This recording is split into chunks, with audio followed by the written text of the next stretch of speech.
السلام علیکم سامعین، welcome to my channel voice of Mona. میرا آج آپ کے ساتھ پہلا دن ہے۔ جیتے رہیے، خوش رہیے۔ میری آج کی کہانی کا نام ہے انجام وفا۔ یہ ایک بہت ہی وفادار لڑکی کی کہانی ہے۔ ہانیہ ایک بہت ہی پیاری اور معصوم سی سیدھی سادی سی 4 بھائیوں کی اکلوتی بہن، سارے گھر کی لاڈلی، سب سے چھوٹی، بات منہ میں ہوتی اور فوراً اس کی خواہش پوری کر دی جاتی۔ سب سے بڑے بھائی عمر، اس سے چھوٹے عمیر اور عامر سے چھوٹے ہادی اور ہادی سے چھوٹی ہانیہ تھی۔ سب اپنی اپنی پڑھائی میں مصروف تھے۔ ہانیہ میٹرک کی طالبہ تھی۔ بہن بھائیوں میں نوک جھونک، کبھی لاڈ کبھی مذاق مستی چلتی رہتی۔ ہانیہ کے اسکول سے گھر تک کا راستہ بازار سے ہو کر گزرتا تھا۔ ایک دن ہانیہ اسکول سے لوٹی تو کچھ کھوئی کھوئی تھی۔ ماما نے پوچھا کیا بات ہے بیٹا؟ ہانیہ بولی ماما تھک گئی ہوں، پھر اپنے کمرے میں جا کر سو گئی۔ شام ہوئی، سب اکٹھے ہوئے۔ ہانیہ بھی جاگ گئی۔ سب نے کھانا کھایا۔ بھائیوں نے بھی محسوس کر لیا کہ کچھ ہوا ہے، لیکن ہانیہ ٹس سے مس نہ ہوئی اور کسی کو کچھ نہ بتایا۔ لیکن اس دن سے ہانیہ کا مزاج بدل گیا۔ وہ کھوئی کھوئی رہنے لگی۔ اسکول سے آتے ہی کمرے میں چلی جاتی۔ ہانیہ کی ماما مسز رحیم کو شک ہونے لگا۔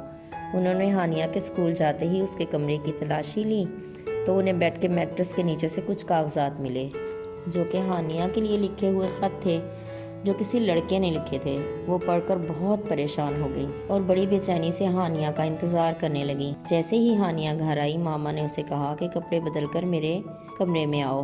ہانیہ گھبرا گئی۔ کیا ہوا ماما؟ کچھ نہیں، تم آؤ پھر بات کرتے ہیں۔ جلدی کپڑے بدل کر ہانیہ ماما کے کمرے میں گئی۔ ہانیہ میں آپ سے بہت پیار کرتی ہوں بیٹا، اگر آپ کو مجھ سے کچھ شیئر کرنا ہے تو بتا دیں۔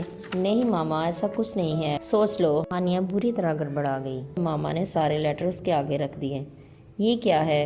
اب سچ بتا دو، اس سے پہلے کہ سب گھر واپس آ جائیں۔ میں نہیں چاہتی کسی کو کچھ پتا چلے۔ ماما وہ میں لڑکیوں کے ساتھ بازار گئی تھی، وہاں میں شاہ زین سے ملی۔ اس کی شاپ میں ہم شاپنگ کے لیے گئی تھیں، تبھی اس نے مجھے ایسے دیکھا کہ عجیب سی کیفیت میں چلی گئی۔ پھر اکثر اسکول سے واپسی پر وہ مجھے ملتا اور لیٹر دے دیتا، میں بھی لیٹر لے لیتی۔ مجھے سمجھ نہیں آیا، شاید وہ مجھے اچھا لگتا ہے، اور وہ ہے بھی بہت اچھا۔ ہانیہ بیٹا، آپ کیسے کہہ سکتی ہیں کہ وہ اچھا ہے؟ آپ اسے ابھی جانتی نہیں۔ اور ہمارا سوچا ہے پاپا اور بھائی وہ کیا سوچیں گے، اور جو میری تربیت پر حرف آئے گا۔ نہیں ماما، ایسا کچھ نہیں ہوگا۔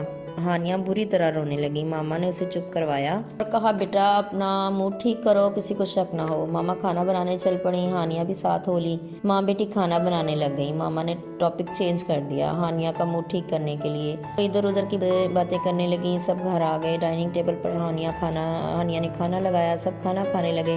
عمر بھائی نے خوشخبری سنائی کہ ان کو کسی ملٹی نیشنل کمپنی میں جاب مل گئی ہے۔ سب خوش ہو گئے۔ عمر بھائی بازار سے آتے ہوئے مٹھائی بھی لے آئے تھے۔ سب خوش تھے۔ مسز رحیم دل میں طوفان چھپائے بیٹھی تھیں، مگر کسی کو محسوس نہیں کروا رہی تھیں۔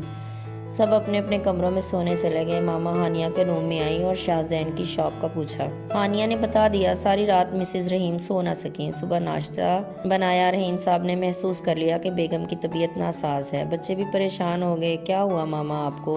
ہانیہ بھی تیار ہو کر اسکول چلی گئی۔ سب کو تسلی دے کر رخصت کیا۔ رحیم صاحب نے کہا بیگم کیا بات ہے، کوئی مسئلہ ہے تو بتائیں۔ نہیں کچھ نہیں، شاید تھکن ہے، آپ جائیے، آرام کروں گی تو ٹھیک ہو جاؤں گی۔ سب چلے گئے۔ کام والی آئیں تو مسز رحیم نے اس سے گھر کا کام کروایا، پھر نہا کر تیار ہوئیں اور بازار چل دیں۔ شاہ زین کی شاپ پر گئی۔ یہ ایک بڑی گروسری اسٹور تھا جہاں سب میسر تھا، کپڑے، میک اپ وغیرہ ہر چیز میسر تھی۔ مسز رحیم نے ایک لڑکے سے شاہ زین کا پوچھا۔ انہوں نے بتایا کہ شاہ زین اس شاپ کے مالک کا بیٹا ہے۔ وہ 4 بھائی ہیں۔ شاہ زین تیسرے نمبر پر ہے اور پڑھائی کے ساتھ اسٹور پر بھی بیٹھتا ہے۔ اتنے میں شاہ زین بھی آ گیا۔ وہ واقعی میں بہت خوبصورت تھا۔ مسز رحیم پرفیوم دیکھنے لگیں۔ شاہ زین انہی کے پاس آ گیا اور خود انہیں پرفیوم دکھانے لگا۔ اسے کسٹمر کو ڈیل کرنا آتا تھا۔ میں نے اس دن 2 پرفیوم لیے۔ وہ خود کاؤنٹر پر میرا بل بنوانے لگا۔ پرفیوم کے بعد میں نے اور گروسری لی۔ شاہ زین نے کہا آپ کو کچھ مدد چاہیے؟ میں نے کہا نہیں بیٹا، میرا گھر قریب ہے، میں چلی جاؤں گی۔ میں گھر آ گئی، سوچنے لگی لڑکا تو اچھا ہے، گھر میں کس سے بات کروں؟ خیالات کو جھٹکا اور آنکھیں بند کر کے لیٹ گئی۔ جانے کب آنکھ لگ گئی۔ آنکھ کھلی تو رات ہو چکی تھی۔ گڑبڑا کر باہر آئی تو سب آ چکے تھے۔ ہانیہ کھانا بنا چکی تھی۔ ماما آج میں نے چاول بنائے ہیں، روٹی مجھ سے اچھی نہیں بنتی نا، اس لیے بھائیوں نے ساتھ مل کر کھانا لگا دیا۔ سب نے کھانا کھایا۔ مسٹر رحیم نے کہا چلیں ڈاکٹر کے پاس چلتے ہیں، آپ ٹھیک نہیں لگ رہی۔ عمر نے گاڑی نکالی اور زبردستی ڈاکٹر کے ہاں لے گئے۔ واپسی پر سب نے آئس کریم کھائی اور گھر آ کے سو گئے۔ دوسرے دن ماما نے ہانیہ کو بتایا کہ میں شاہزین کو دیکھنے گئی تھی۔ ہانیہ نے کہا پھر کیسا لگا؟ اچھا ہے نا؟ آپ کیا چاہتی ہو؟ ماما میں اپنی تعلیم مکمل کروں گی اور ابھی شاہزین بھی پڑھ رہا ہے۔ ٹھیک ہے لیکن میرا بیٹا مجھے شکایت کا موقع نہیں دینا۔ نہیں ماما ایسا کچھ نہیں کروں گی، آپ بے فکر ہو جائیں۔ ماما میں آپ کا کبھی بھروسہ نہیں توڑوں گی، میں ہر فیصلہ سوچ کر کروں گی۔ دن گزرتے گئے، ہانیہ نے دل لگا کر پڑھائی کی۔ ہانیہ ڈاکٹر بننا چاہتی تھی۔ ہانیہ نے کبھی بھی اپنے دل کو دماغ پر حاوی نہیں ہونے دیا۔ ماما بہت خوش تھیں، بہت زیادہ دعائیں مانگتی تھیں۔ ہانیہ ایک وفادار بیٹی ثابت ہوئی۔ مسز رحیم کے سارے خوف دور ہو گئے۔ ادھر شاہزین بھی پڑھائی مکمل کر چکا تھا۔ اس کا اسٹور کافی مشہور تھا۔ شاہزین کے والد نے اور بھی برانچیں بنا لی تھیں، کافی سارے ورکر ان کے ہاں ملازم تھے۔ ہانیہ ڈاکٹر بن چکی تھی اور بہت خوش تھی۔ اس دن ماما کو بتایا کہ شاہزین کے گھر والے آنا چاہتے ہیں۔ ماما نے گھر میں سب کو بتایا کہ ہانیہ کا رشتہ آیا ہے۔ رحیم صاحب اور بچے سن کر بہت خوش ہے۔ جب ان کو پتہ چلا کہ کون لوگ ہیں تو ہانیہ کا رشتہ جو مانگ رہے ہیں، رحیم صاحب جانتے تھے کہ وہ لوگ کیسے ہیں۔